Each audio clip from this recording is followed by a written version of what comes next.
सोलापूरमधल्या अनगर नगरपंचायतीच्या निवडणुकीसाठी राष्ट्रवादीच्या उज्ज्वला थिटे या पहाटे अगदी 5 वाजता निवडणुकीच्या कार्यालयामध्ये पोहोचल्या होत्या। गेल्या 3 दिवसांपासून उमेदवारी अर्ज दाखल करू दिला जात नसल्याचाही आरोप उज्ज्वला थिटेंनी केलाय।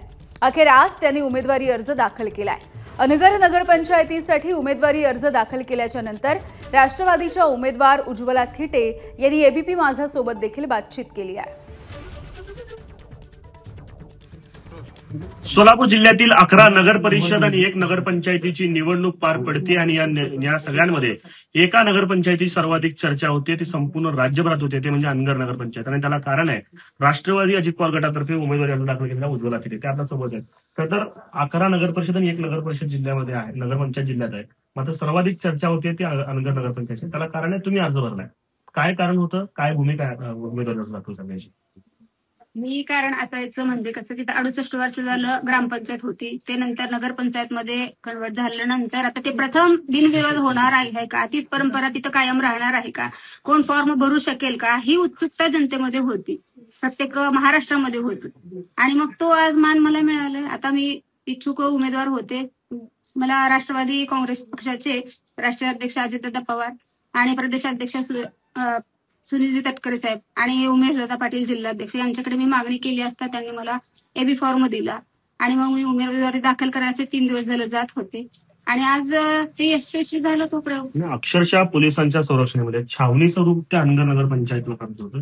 एवढ्या सुरक्षित का जावं लागलं, काय नेमकं कारण आहे? कारण तिथे कोण उमेदवारी अर्ज कधी दाखल करत नव्हतं। उज्ज्वला थिटे ही येणार आहे याची उत्सुकतेपोटी आली असतील लोक।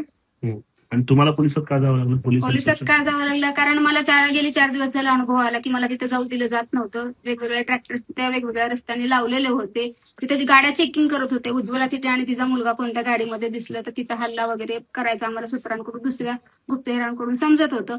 त्यामुळे आणि मला ते काल अनुभवही आला। मी काल गेली असता जवळजवळ 10 ते 12 गाड्यांनी माझा पाठलाग देवडी फाटीपासून केलेला होता, त्यामुळे मी ते तसंच पळत आले।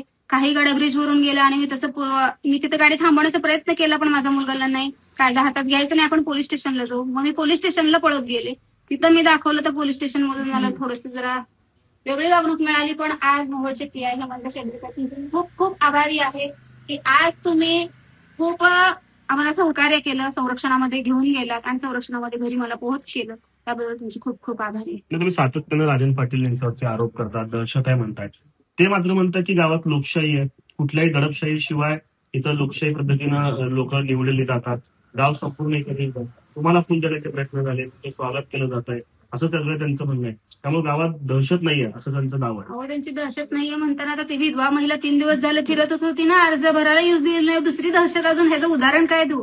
काल मी फेसबुकला लाईव्ह आलेली आहे आणि त्यानंतर मी पोलीस स्टेशनचा सगळा झालेला प्रकार दाखवलेला आहे। तुमची जर लोकसेवा करायची इच्छा असती तर आम्ही नगरसेवकचं पद त्यांना त्यांना केवळ स्टंट करायचे आणि म्हणून त्यांनी हा सगळा प्रकार केला। मग तसं जर त्यांना आता नगरसेवकापेक्षा नगराध्यक्ष पदच बहाल करायचं होतं, मग त्यांनी ते पण करू शकले असते ना।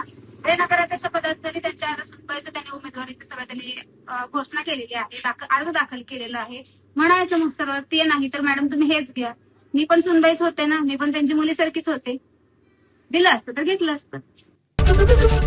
एबीपी माझा, उघडा डोळे बघा नीट।